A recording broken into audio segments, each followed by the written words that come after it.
Baruch atah Adonai Eloheinu melech haolam asher kitshanu b'mitzvot tzav v'tzivanu la'asok b'divrei Torah. Blessed are you, Adonai, our God, ruler of the universe, who makes us holy with mitzvot and commands us to engage in words of Torah. Well, this week's Parsha, Parshat Chukkat, in a strange way is a lot about healing. It begins with the mysterious and complicated ritual of the Parah Adumah, the red heifer, the reddish-brownish cow. The reddish-brownish cow. And it is described how the priests are to sacrifice a Parah Adumah, a reddish-brownish cow, burn it entirely, and collect the ashes for use in later purification ceremonies. So that when someone needs to serve in the temple, someone who needs to serve in the temple has come into contact with the dead, the ashes are then to be mixed with water, and a purification ceremony is performed to rid them of tumat met, the impure status that comes from contact with the dead. We don't understand this world of purities and impurities today, this world that is described in the Torah. In fact, the rabbis of the Talmud 2,000 years ago did not fully understand what that was all about.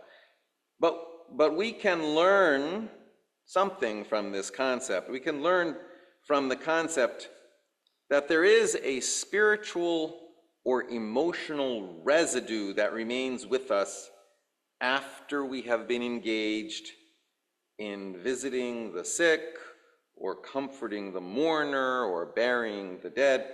We are impacted by the events, and there is then a need for a time or act of recovery for the healer as well as for the person who needed healing. So it is interesting to see that the priests who are engaged in preparing these ashes, and the priests who later are engaged in purifying others in the ceremonial process, themselves also contract this impurity. So they themselves need to go through that purification process eventually too. Even though we don't know of any categories of purities or impurities, still we can glean some understanding of what it is to be human from seeing how being involved in healing others brings about a need for the healer to be healed as well. The entire Parsha unfolds as the Israelites are engaged on their journey through the wilderness, just as we too, throughout our lives, are walking a journey. And along the way, there are other unusual and sometimes strange events. Moses is instructed to create a bronze serpent. A serpent is nachash and bronze is nechoshet. Nachash, nechoshet. He's instructed to create a nachash nechoshet, a bronze serpent, so that people can look at it if they are bitten by serpents, and they can be healed. Moses' brother Aaron dies, and he is mourned by the entire community for a full 30 days, mourning, dealing with grief. And Moses' sister, Miriam, dies. And the description of that moment contains in itself an unusual juxtaposition that leads to an unusual midrash. So I want to read from the beginning of chapter 20 in Numbers. Vayavo v'nei Yisrael kol ha'edah, and the children of Israel, even the whole congregation, came into the wilderness of Tzin. That's not sin, it's Tzin, that's the name of the wilderness. In the first month, And the people dwelt in Kadesh, and Miriam died there and was buried there. And there was no water for the congregation. And they assembled themselves together against Moses and against Aaron. And the people strove with Moses and spoke, saying, "Would that we had perished when our brethren perished before the Lord. And why have you brought the assembly of the Lord into this wilderness to die there, we and our cattle? And why have you made us to come up out of Egypt to bring us unto this evil place? It is no place of seed or of figs or of vines or of pomegranates, neither is there any water to drink." And Moses and Aaron went from the presence of the assembly unto the door of the tent of meeting and fell upon their faces, and the glory of the Lord appeared unto them. And what follows then is the story of the waters of Meribah that I mentioned earlier, where Moses and Aaron are told to speak to a rock and water will come out. And instead Moses says,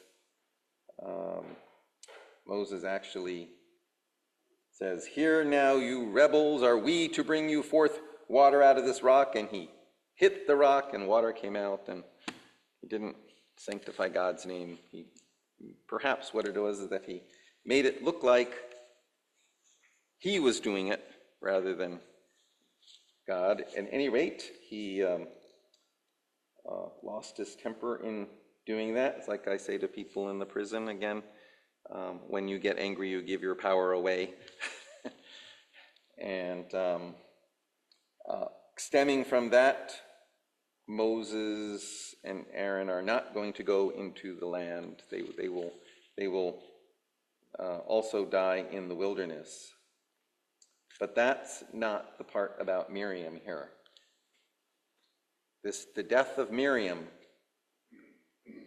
it's noted, and then immediately the text moves on to something else. It says, "And Miriam died there and was buried there, and there was no water for the congregation." So the rabbis look at that, and there's this strange juxtaposition. Some of you may know this account. This is the way Midrash works. If there is a problem in the text, something bothersome in the text, it could be a strange word, it could be a strange grammar, it could be a strange twist of the story, it could be a strange juxtaposition of two things. Any one of these things are like the grain of sand that aggravates the oyster. And as I said in the nursing home, just like a grain of sand aggravates an oyster, and then the oyster creates a pearl around that grain of sand. So something in the text aggravates the rabbis, and they create all sorts of pearly stories. So we have a story here. Miriam died, and there was no water. Well, the story is Miriam's well. There was a well of water that followed the people wherever they went, especially in deference to Miriam. Wherever the people wandered, wherever the people went and set up camp, Miriam's well followed. So this well of water that went down into the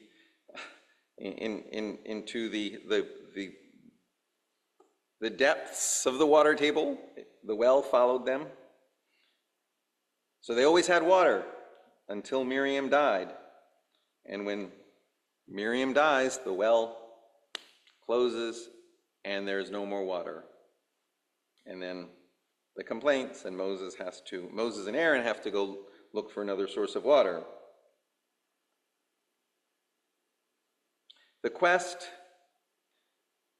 these quests and complaints of the people regarding food and water are prevalent and ongoing in these journeys through the wilderness.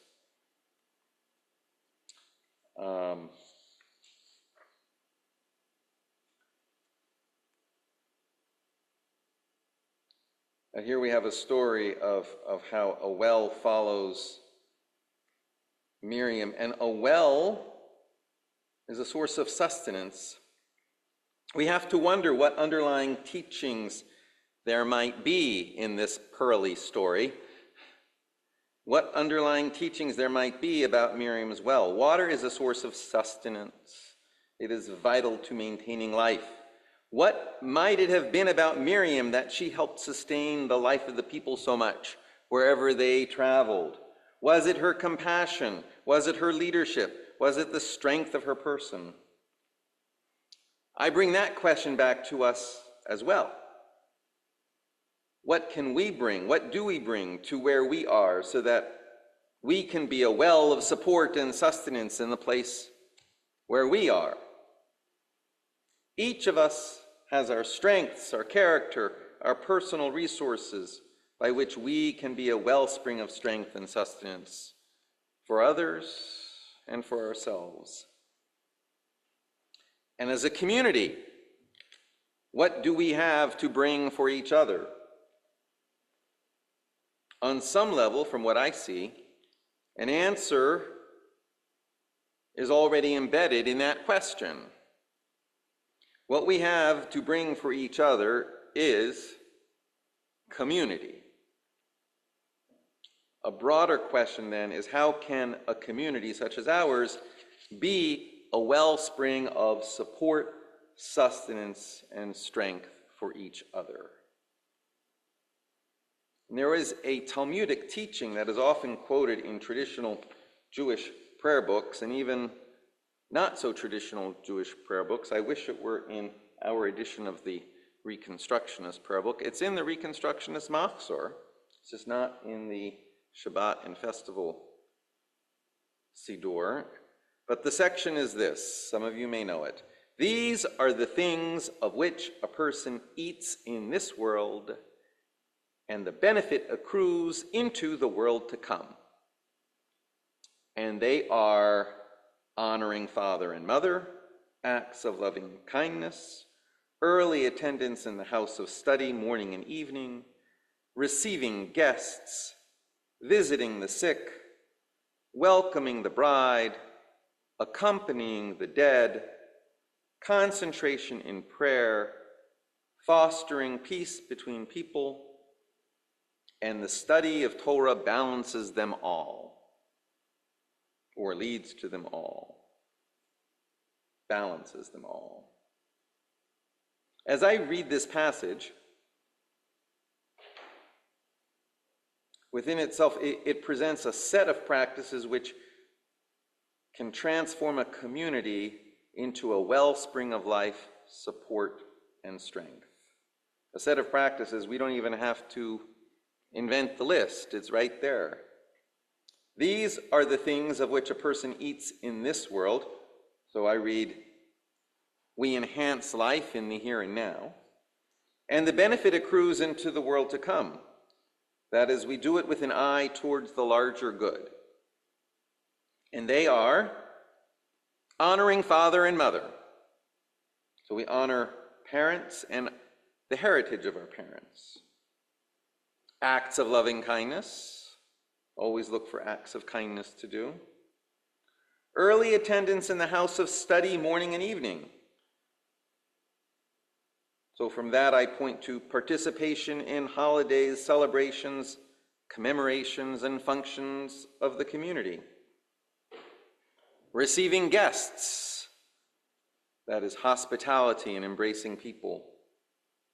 Visiting the sick. Emotionally supporting, physically caring for those with illness, troubles, and affliction. Welcoming the bride. In other words, joining with each other to celebrate joyful rites of passage. Accompanying the dead. That is, joining with each other to mark difficult rites of passages. Engaging in acts of remembrance in honor of friends, family, loved ones, and community members who have passed away. Concentration in prayer, which I would twist a little bit to say paying attention to each other's needs in the current moment. Fostering peace between people. fostering peace and what we would generally say tikkun olam, and the study of Torah, lifelong study and learning as a beginning and end point. These, of course, are practices that each of us may do individually, but when we build community around these practices, we all experience the impact in ways that are exponentially greater.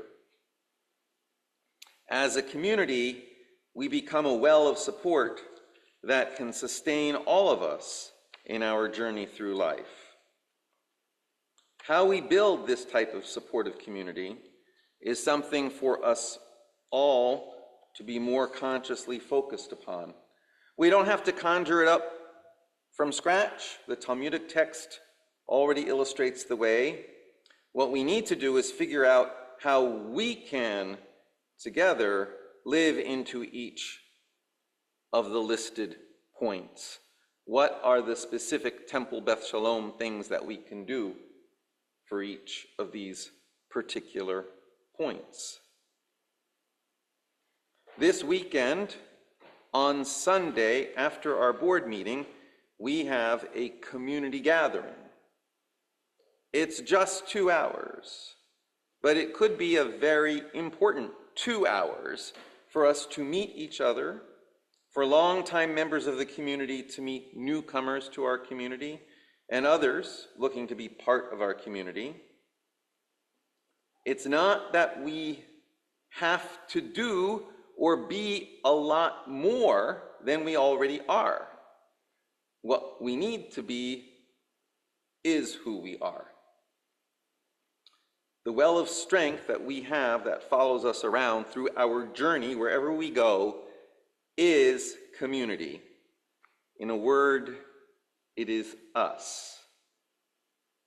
This weekend is an opportunity to build out that community further, to create new relationships among us and dig down into our well of strength a little deeper. But of course, for us to be community, there was one thing that we really must do, and that is show up. It's like they say about meditation, or they say about meditation, the hardest part is showing up. So I look forward to seeing you this Sunday at 11. Please bring yourselves, your family, and a friend, and we'll talk more about it downstairs. Shabbat Shalom.